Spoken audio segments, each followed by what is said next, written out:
One of the great things about calculation groups is that you can create multiple measures on top of one measure and just keep applying it without having to recreate loads and loads of measures each time. But the problem is, if you try and do conditional formatting on a table that has a calculation group, it will format everything. But if you want to actually just do one, I'm going to show you how to do that, and then also how you can do it with field parameters set as well when you change the measure that's actually giving you the value in the table. So with that in mind, let's jump over to my Power BI desktop. So as I mentioned, here's a great example of what happens when you apply conditional formatting to a table that has a calculation group. Because you have one particular value as your set measure across all of these. So this is driving here, it's called value, but it's total sales, and you're using the field parameter here, so that's why it's a different one. But this is basically total sales, and then you've got what is total sales for the current month of here, December 2017, what month the date is, which is going to be the same because it's completed month, month over month, month to date previous year, 1 month back, 2 months back, 3 months back, quarter to date, and year to date previous year. But let's say if you just wanted to cover month over month and year to date, that is actually not as hard as you think.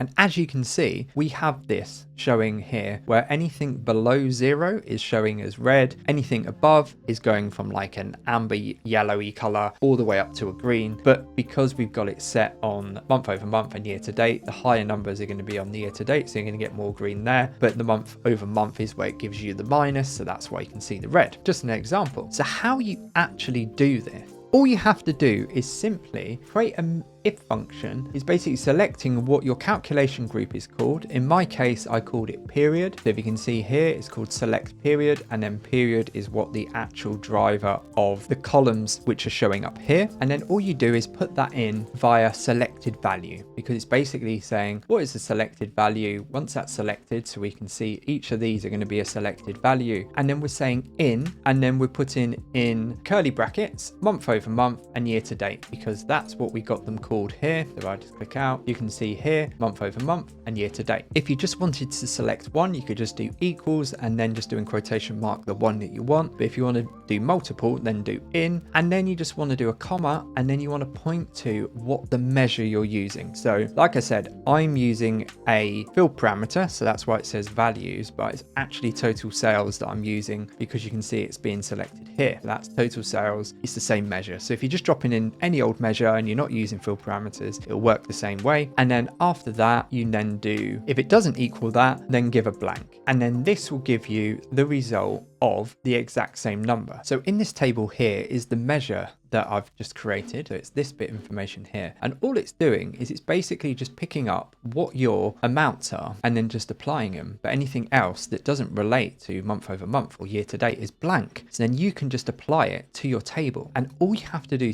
that is you just click on your table, you go down to cell elements, and then here you can select your font color or your background color. You can't, or you can actually do icons as well, but you can't do data bars, because data bars, if we click it on, it doesn't give you an option, which I'm going to show you right now, of what you want to be able to select as your actual conditional formatting. So if we go into here, because I've set background colors, this bit here where it says what field should we base this on, this is where you select the measure that we've just created. We put it in here, because then all that's doing is just looking at this number, and then you're applying whatever you want here. So in this case, all I've done is just do a center value of 0 and a minimum value of 0, and then highest value I'll just left to be what it is. And that way you've got the gradient that will go up from 0 to whatever high number comes in, from yellow to green, and then anything minus, basically anything below 0, will then be red. And that's all that is adding in there. You can do the same with rules if you wanted to create out more, anything like that, but the main thing here is what you want to do is select this. And also I will point out, as an example here, when you automatically go in, it always says here as 0, so it formats empty cell. You might find when you put it in, you suddenly do it and you go, oh, it doesn't work. It's only because you need to remember to remove as zeros and do don't format, and then that will set it like that. And it's that simple just to do it. If you just wanted to just do it with just a normal measure on your calculation groups, select your different ones, and you can only do it for one. So like you can't have multiple different ones that are going to be using a different way of doing it for like that particular background. But say if you had a percentage difference and you wanted that to be different, you could just use the font one instead of background. So then if you wanted to, you could just apply it and then just create another one that will just focus on that. So it's not running in the same way here, because like I say, month over month is not going to have as high numbers as it has for year to date. So therefore it's never really going to show green. So you can't really see which is performing the best. So you might want to apply a different one there. But again, you can use font color or background color for whatever your purpose is, and icons as well. Now, one of the things which is an issue,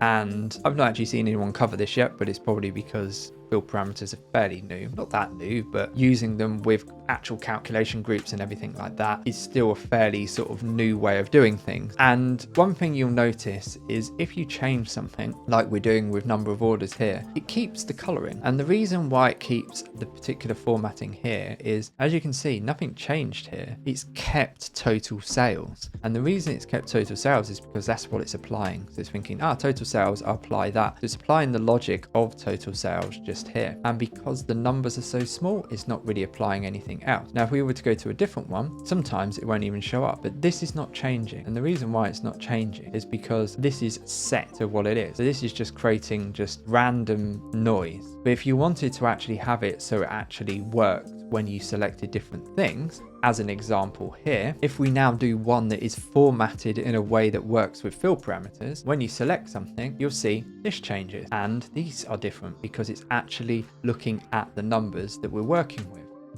If we go to say margin, again, it's working with the fact that you got a percentage, because again, here you can see this has changed. But if you use one that isn't actually set up, it goes blank and you can't see anything.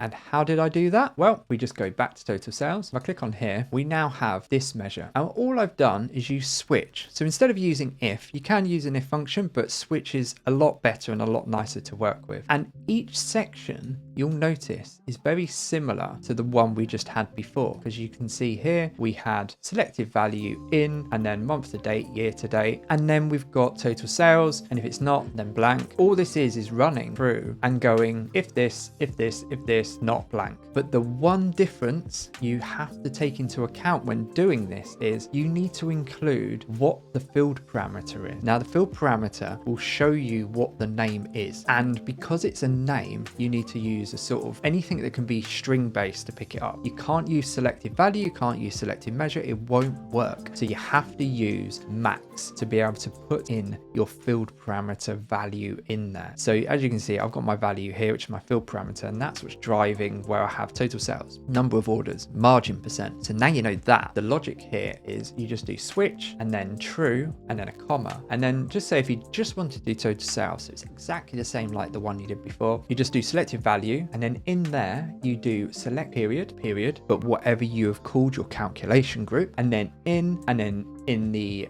curly brackets, you got month over month, comma, year to date, but then obviously you can add in as many as you want. You can switch them out if you wanted to. They don't have to be month over month. We can like pick another one. So let's do a number of orders. Let's switch it out. Let's do year to date, previous year, I think I had. Let's try that one. And then just to show you this working in a minute. And then what you need to do is then include with an and, two and signs, because what you're doing is going, if this equals this and this, and the values equal total sales, give me the total sales. And that's what changes here, and that's what controls the conditional formatting. And then comma, and then you can put in another one. You can keep going on and on and on. All you have to do is just remember whatever you are selecting in your field parameter is to name it, add it, and then it's done. You don't add it, it will come up blank, just like I showed with the number of discounts. So if we come out of that, we remember we've done year to date previous year, and year to date previous year is this one. If we go down to number of orders, we are now picking up this one here. As you can see, it's changed. And if we go to margin, picking them up because that's what we had, and that's the difference between where you've got it there and then where you don't have it, like number of discounts, it will come out blank. But if I added in number of discounts now, so let's go in, let's just nick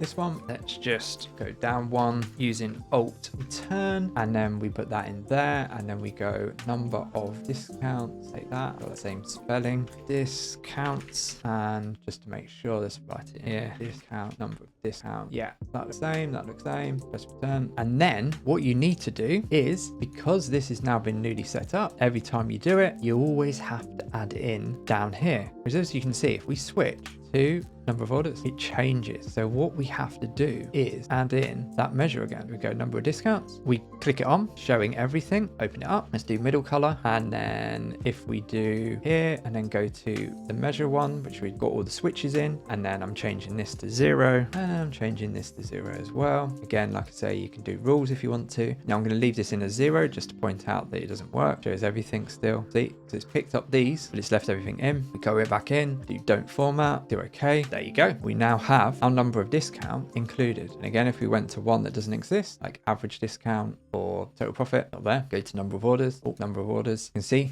there. Yeah, so it's that easy. And the great thing is, once it's all set up and you've done your field parameters set up, you can play around with this still by selecting whatever you want for your rows. So if we wanted to go for what was just the region, you can see it changes here, and then we can also go into total sales and it changes as well. And that's the great thing. Once you have this set up, it is done. And you just have to remember, whenever you set up a new one, just add it into the conditional formatting for that particular measure. But it keeps moving every single time. It's not like you have to reset it like you do with the sort when you try and do year to date, because all of a sudden it doesn't work. So then you have to go into here and then go total sales, and then it will sort it by year to date. So if you're actually interested in know how I actually set up this whole table where it has field parameters set up and the sorting, and you can select your periods, your rows and your values, check out this video over here where I'll show you how to do exactly that. And as always, until next time.